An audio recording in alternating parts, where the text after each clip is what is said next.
Bismillah, alhamdulillah, wassalatu wassalamu ala rasulillah. Okay, we have another important calculation with us, that is the relative risk और ये epidemiology का एक बहुत important question consider किया जाता है, and I would like to make it very easy for you. तो इसके लिए आप समझ लें कि relative risk is actually the ratio of incidence rate in exposed group over the incidence rate in non-exposed group. Easy words में अगर हम समझें तो ये उस रेशियो को बोला जाता है, उस वैल्यू को बोला जाता है जो हम बेसिकली कैलकुलेट करते हैं कि जो एक्सपोज्ड ग्रुप है या डिजीज्ड ग्रुप है या वो ग्रुप जिनको रिस्क हैं, हेल्थ इश्यूज हैं, उनमें उस रिस्क की वजह से हेल्थ हैजर्ड्स या डिफरेंट तरह की जो इफेक्ट्स हैं देखने को कितने ज्यादा मिलेंगे एज कंपेयर टू उस ग्रुप से जिनमें इस तरह के रिस्क हैजर्ड्स या फिर exposure of the these important factors नहीं है। तो ये उनका एक समझ लें कि रेशियो है। तो हमें सिंपली इसको कैलकुलेट करने के लिए इंसिडेंस का पता होना चाहिए, देन हम आराम से इसकी वैल्यू निकाल पाएंगे। सो स्टार्ट करते हैं पहले incidence rate in exposed group से। एक्सपोज्ड ग्रुप कैसे आपको बताया कि वो ग्रुप है जिनको रिस्क फैक्टर्स से एक्सपोजर है।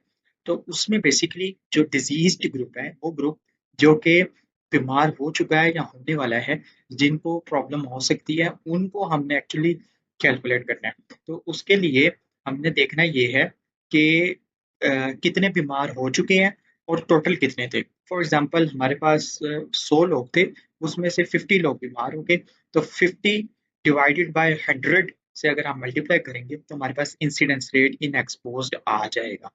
अब हम अगर incidence rate in non exposed भी सिमिलर रख रहे, फॉर एग्जांपल 50 लोग ऐसे थे जो बीमार नहीं हुए और 100 टोटल थे, तो 50 बाय 100 भी इक्विवेलेंट होगा।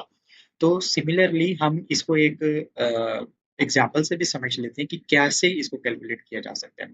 हमारे पास टोटल 30 इंडिविजुअल्स हैं एक्सपोज्ड में जिनको बीमारी हुई, तो 30 थे टोटल। हमारे पास ऐसे थे जिनको 70 ऐसे थे जिनको बीमारी नहीं हुई, तो यानी टोटल 100 थे, जिसमें से 100 में से 30 को एक बीमारी हुई। 30 डिवाइडेड बाय 100 हमारे पास इंसिडेंस रेट इन एक्सपोज्ड आ जाएगा।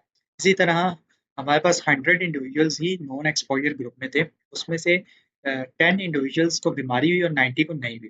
तो 90 डिवाइडेड बाय 100 करेंगे तो हमारे पास नॉन एक्सपोजर का इंसिडेंस आ जाएगा। अब जो भी हमारे पास वैल्यूज आएंगी इंसिडेंस की, एक्सपोज टू नॉन एक्सपोज की, वो हमने एक्चुअली कैलकुलेट कर लेनी या डिवाइड कर देनी है। तो हमारे पास आ गई 30 डिवाइडेड बाई 100 0.3, जबकि नॉन एक्सपोज में आ गई 0.1। अगर हम दोनों को डिवाइड कर देंगे तो इट मीन्स 3 आंसर आएगा। 3 का मतलब क्या है? 3 का मतलब ये है कि risk of developing the disease is 3 times higher in exposed group as compared to the non-exposed group. I hope I have made myself clear। और इसके बाद आप लोग इसको easily कैलकुलेट कर पाएंगे।